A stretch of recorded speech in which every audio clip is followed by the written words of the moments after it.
Speed. Speed.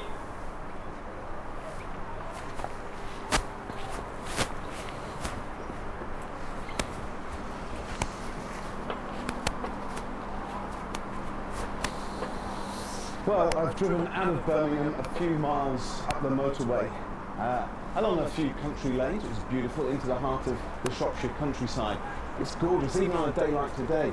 But I'm not quite sure why I'm here just yet. Okay, we'll have a watch that. Yes.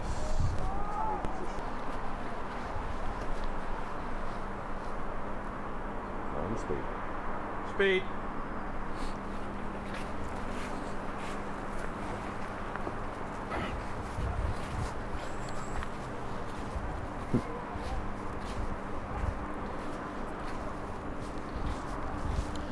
Well, I've driven out of Birmingham up the M6 for a couple of junctions, along a few country lanes into the heart of the Shropshire countryside. It's all very beautiful, even on a day like today, but I'm not quite clear why I'm here. Okay, one more go. Forgot to, I left the car down there. Yeah. I like that line about the car being the one.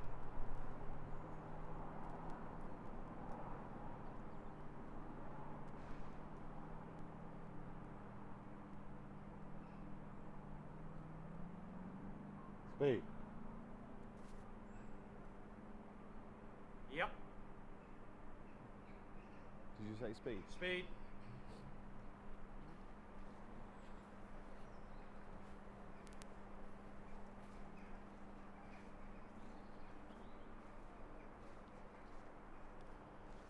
Well, I've driven out of Birmingham on the M6 and up into the Shropshire countryside. I've had to leave the car just down there because I'm not quite sure that I've made it up here. It's very beautiful, even on a day like today. But you know, I'm not quite clear why I'm here just yet. Okay, one more go for me because there was a bit of a click on the radio mic channel on that one.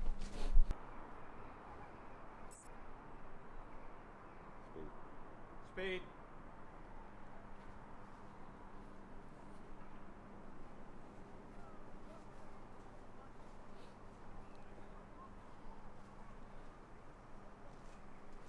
Well, I've driven out of Birmingham up the M6 into the heart of the... Sorry. Speed.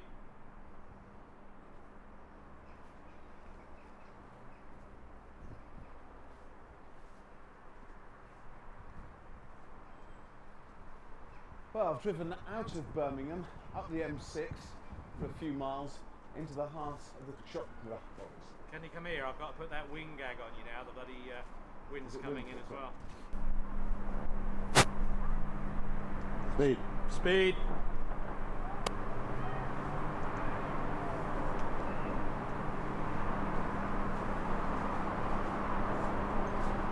Well, I've taken a leisurely drive out of Birmingham up the M6 motorway, a couple of junctions, into the Shropshire countryside, which is gorgeous. I've had to leave the car down there because I'm not quite sure that I've made it up here. It's beautiful, even on a day like today, but I'm not quite clear why I'm here.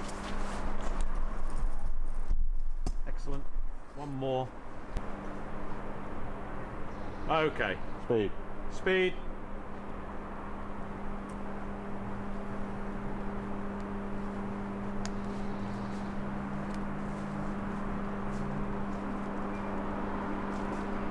Well, I've taken a leisurely drive up the M6 motorway out of Birmingham into the heart of the Shropshire countryside. I've had to leave the car just down there because I'm not quite sure that I've made it up here. It's beautiful, isn't it? Even on a day like today. But I'm not quite clear why I'm here. Okay, good for you, Chris. Good for me. Cool. Yeah. Left foot, just there. Right in. Speed.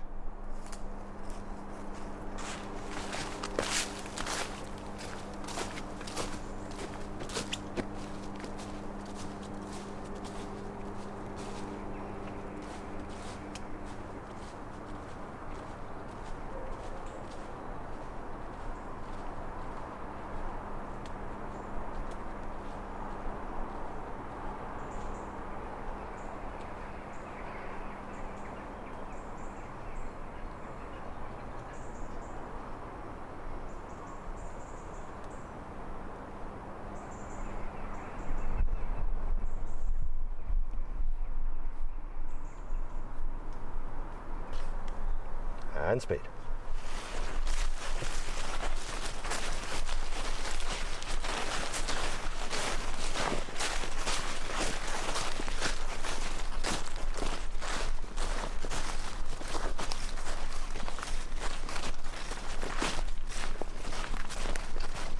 Good. Okay, through there.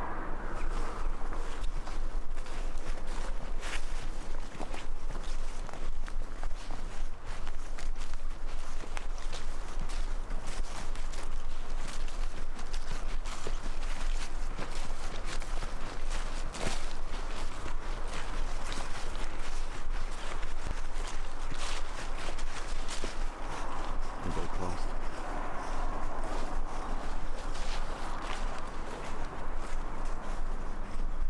Like these. Speed.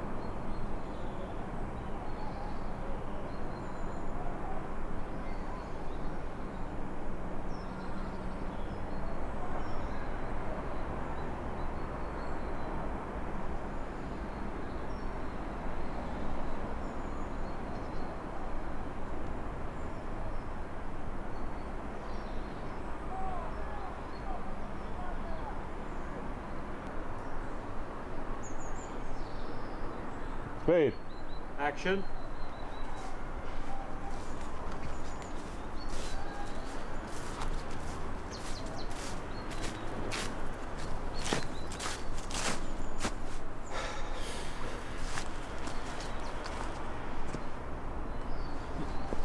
I like it, has it? Okay. How long do And- you want him to keep going? Oh, till we say stop. Speed.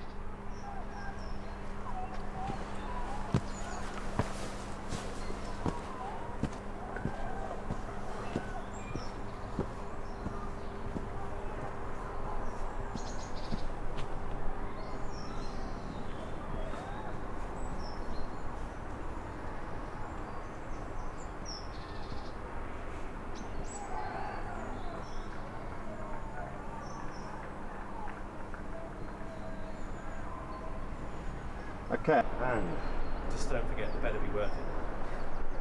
speed.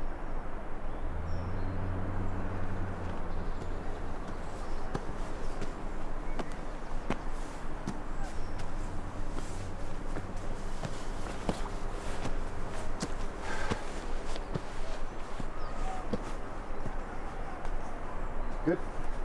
Speed.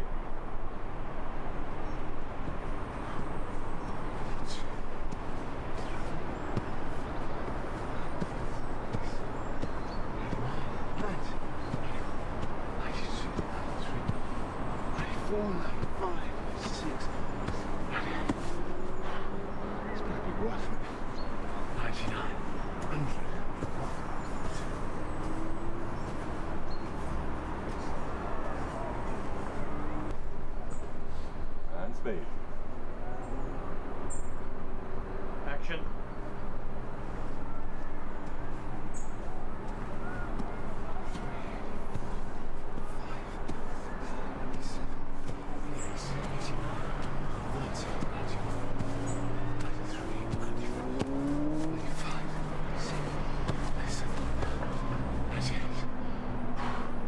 This better be worth it. 99.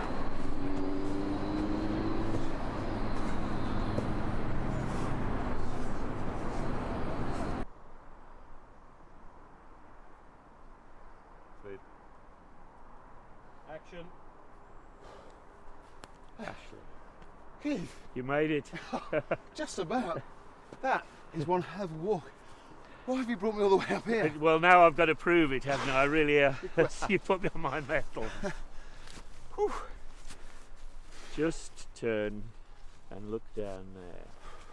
That's the River Severn and a bridge. A bridge.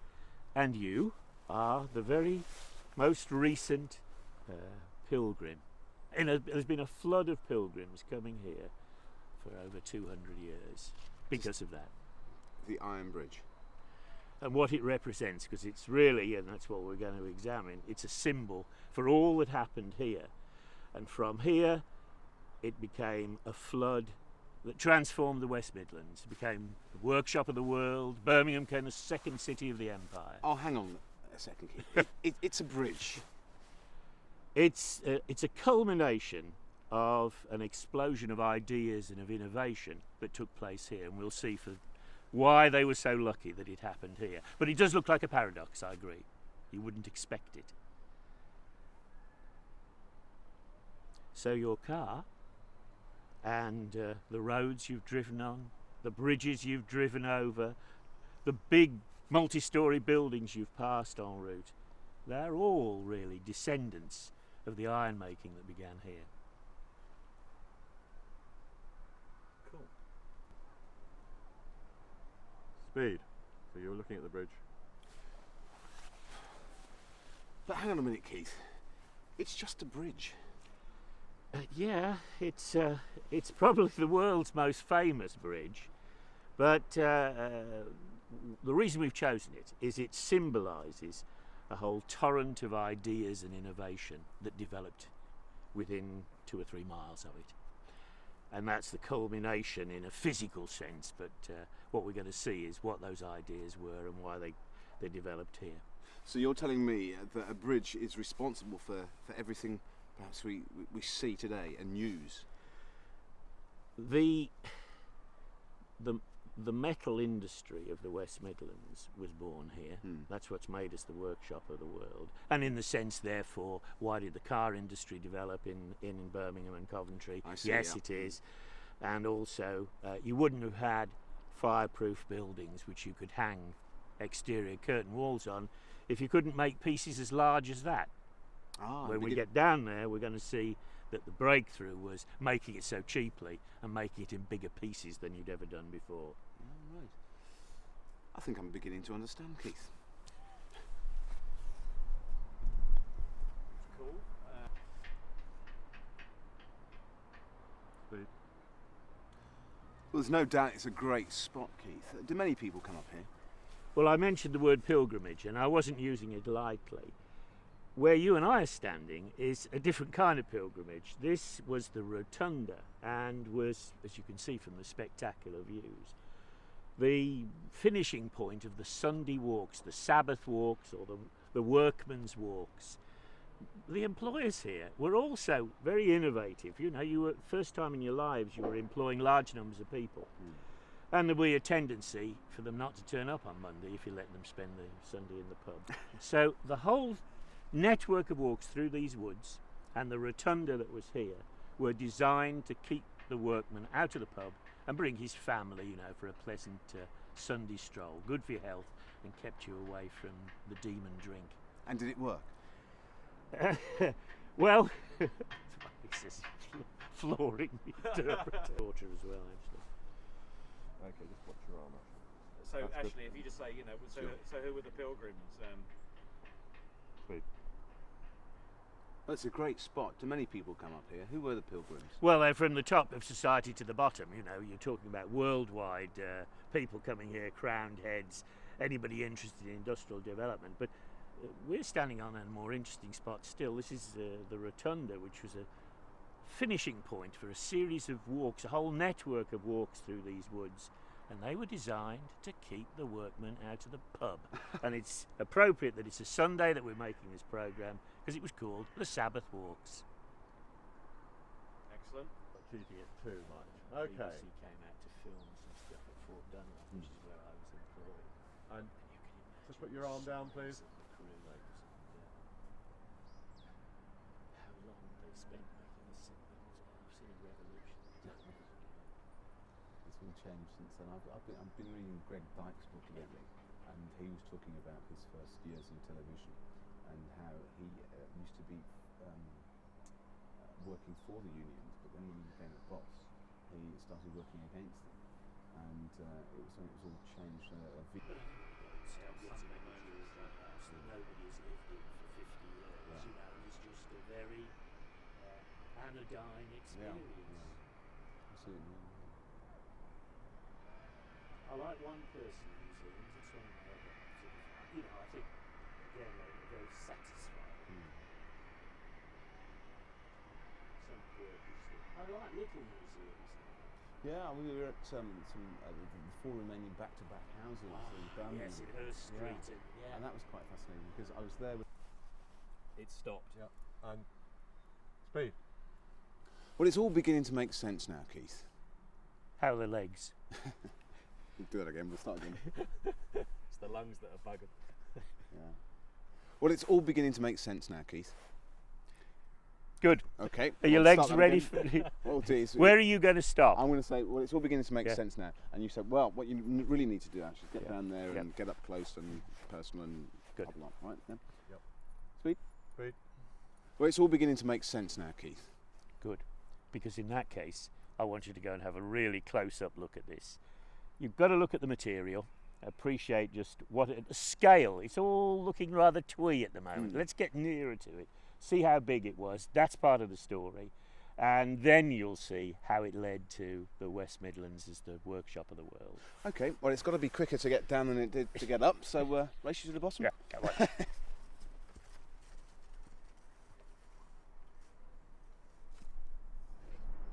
Gentlemen, quiet please.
back as well as shots.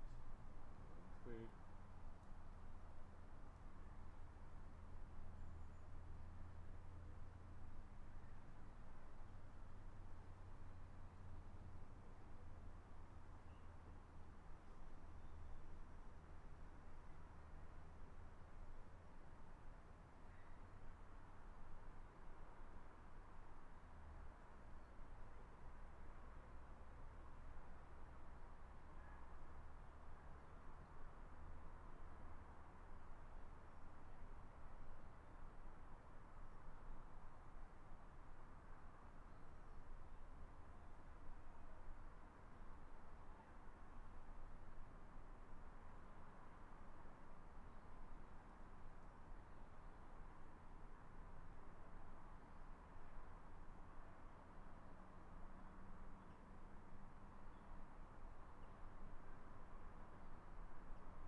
Speed.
Keith, it's so quiet and it's beautiful. It's really hard to believe that this was once an industrial powerhouse.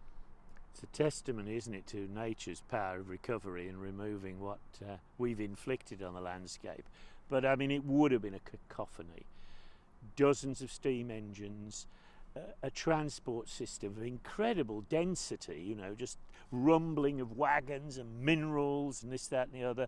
You'd have heard the sound of them loading the troughs on the River Severn. There wouldn't have been a peaceful moment. Good stuff.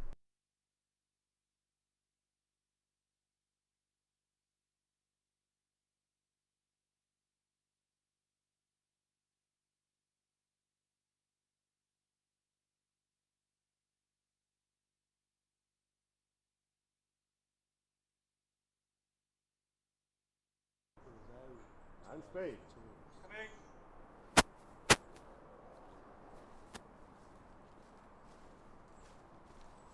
I would have thought this was a very fantastic walk along the lake. It's all very posh, isn't it? I can imagine spending a lovely Sunday afternoon walking along here. It's all very peaceful and quiet, isn't it? At which case, have a look down there. It's difficult to keep a good product down, isn't it? How do you Although mean? today it's the tourist who comes here in the majority, there still is a continuity of activity, and there's a fair amount of heavy casting of metal there, and the product is famous as Arger and Rayburn ovens. Oh, right, so that, I suppose, is the direct descendant of what made the bridge. Absolutely, that group of buildings there is now part museum and part factory. Right. Speed. So that's the direct descendant, if you like, of what made the Iron Bridge. Yeah, there's continuous production for nearly 200 years.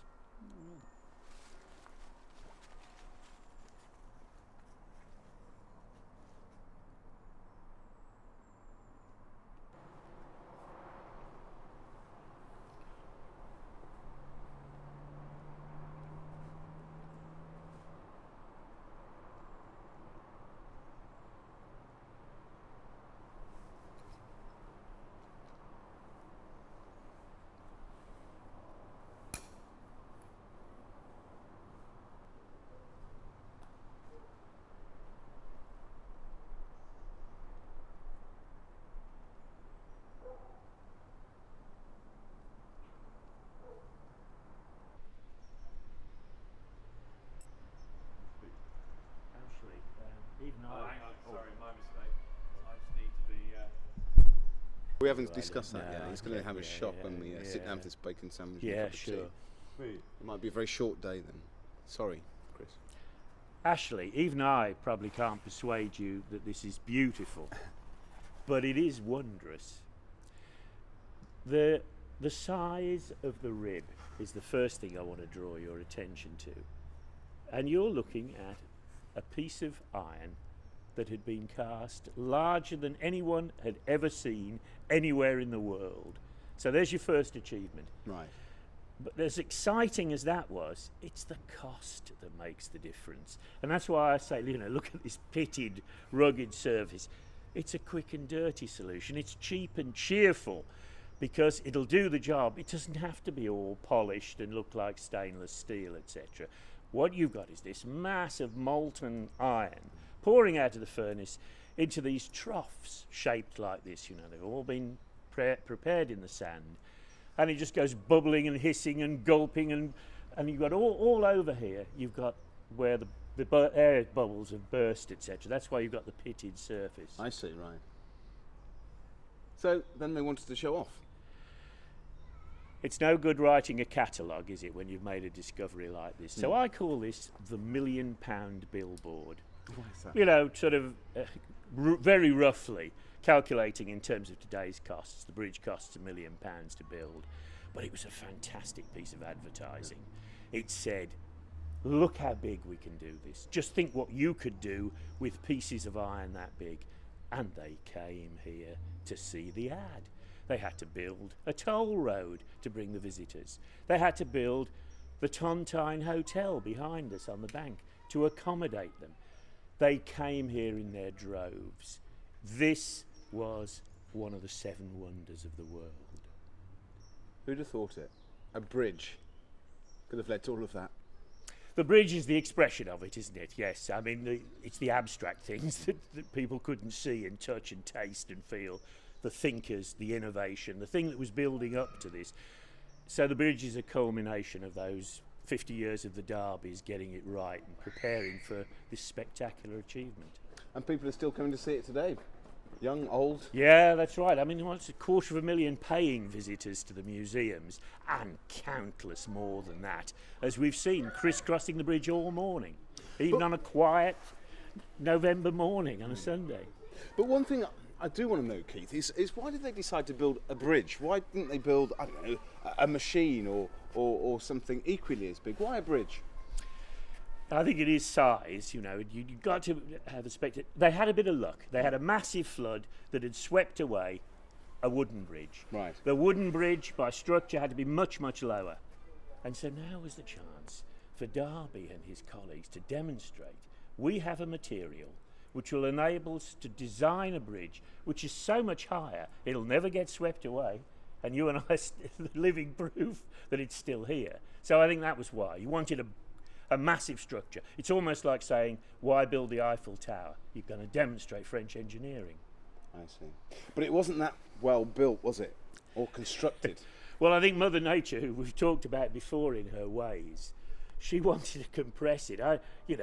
The river wore through the Iron Bridge Gorge, but the gorge is trying to recapture it all the time. So these banks are trying to push the bridge in, and these abutments have suffered, with those tremendous pressures. Over the years. Yeah, that's right. But So- that didn't matter because the job was done, and here they are showing it off for the world to see. That's right, and I think there's a historical significance. This bridge was built the year we were about to lose the American colonies. Now that could have been a tremendous economic, political, military setback to this country. We could have ended up like Spain, declining for the next 300 years. But it was the economic explosion, the technical explosion that took place here, that instead of us becoming a declining little island off Western Europe, turned us into the world's major political, economic and military power. And it really does rest on these foundations. What do you think would have happened, Keith, if they hadn't built the Iron Bridge? No, don't worry about that. Presumably. Getting a bit of fondling. Yes. One for the show reel. isn't it? Tell me when you're ready. Okay, speed. I mean, it's the mass, Ashley, that I want you to appreciate. Yeah, it's pitted, there's little sizzlings going on because we've changed the scale of things, haven't we? There's a There's tons of iron now, molten iron, pouring out, sizzling their way into those sand moulds. All precise, but you know, nobody's ever done it before. We're looking at something on a scale vastly greater. Keith, what about the process they use? What can you tell us about that? I think one of the reasons we're standing here is I like it because it's the culmination of all those Derby developments, Derby innovation, etc. The crucial breakthrough having been smelting with coke instead of charcoal. Charcoal dictated you only had small furnaces because it compressed it, you know, the weight. So suddenly we've got a much bigger furnace, and that's what starts them to think about, what can we build? How big a thing could we build to demonstrate our new achievement? So whereas in the past we were perhaps building stuff about that big, Yes, this is what they can build with the new furnaces. yes. The quantity that they can smelt at one time, because you can't make this like Meccano. You've got to have those ribs, and this is the breakthrough. And what a way of demonstrating it. Why a bridge though, Keith? Why didn't they build a huge boat or something like that? Well, I think there's an element of serendipity. The Severn obliged. It washed away a wooden bridge that had been here. So here was a chance to say the new material, in the size that we can now cast it in, would enable us to build something the world has never seen before. A very high bridge, a bridge you couldn't have built with wood, you could only build with cast iron. So that was their insight, and it was the opportunity of doing it. That meant that people came literally from all over the world to see the achievement. It's my £1 million billboard.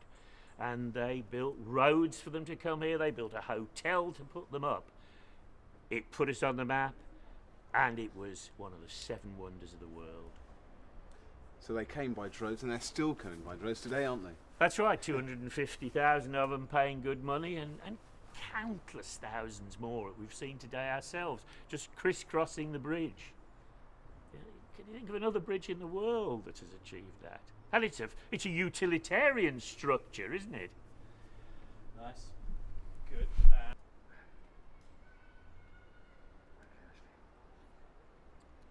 I see. So whereas before they could build. Sorry, I'll do that again. I see. So whereas before they could only make things maybe about that size, but with the new method, they could build these huge structures.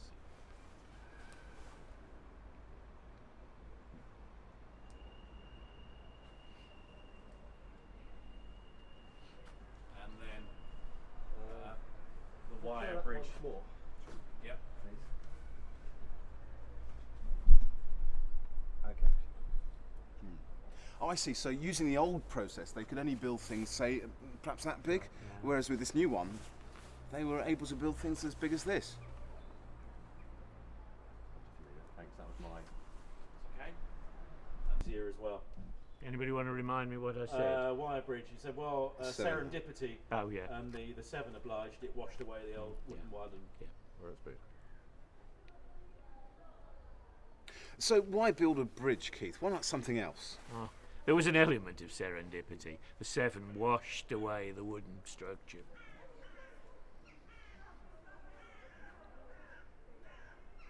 Got a few more nodded, please. And then, so they I see, yeah. And look up there. took advantage of. I see. Just imagine writing the copy for that.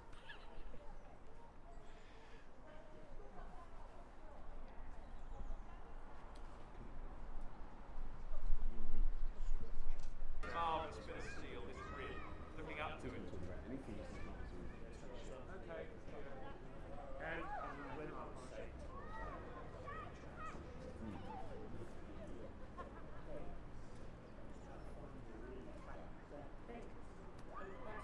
Just the way you build cottages. You always bend the beams together. So that's why I say it's transition. That it may be like the script, but I haven't had time yet to think is there another way of fixing it together? Why don't we fix it together in the traditional fashion? Like they did with wood. Yes, yes.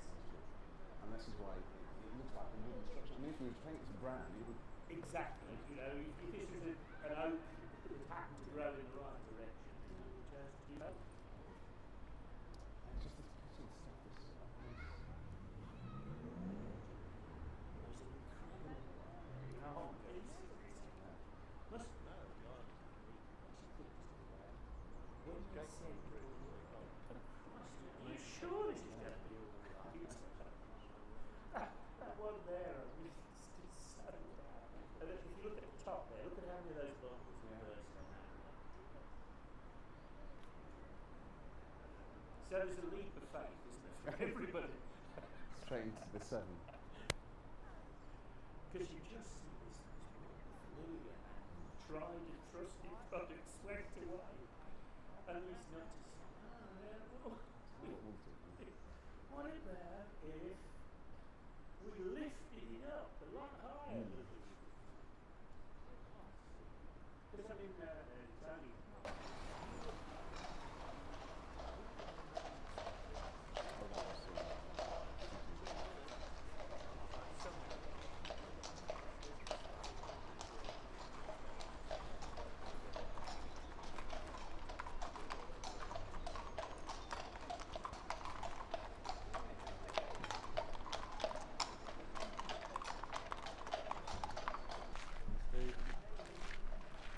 Build a bridge, and why don't we build something else and bigger?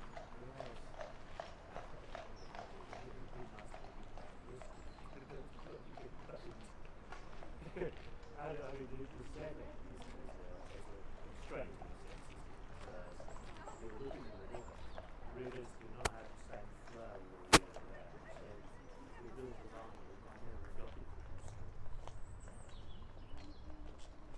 And we spoke about that in Shropshire.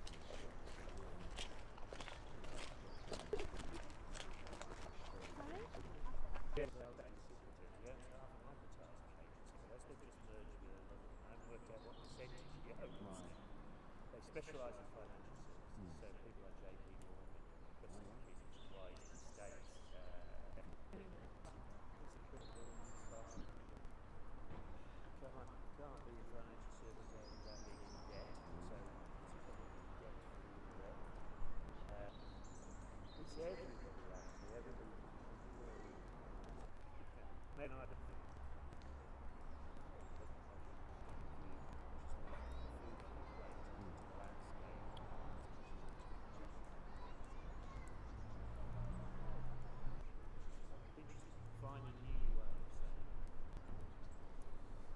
Come on, I'm bloody freezing now and cold.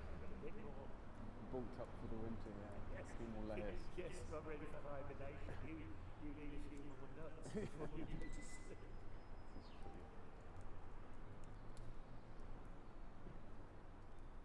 So you don't know what it like to No, day off tomorrow. Day off tomorrow.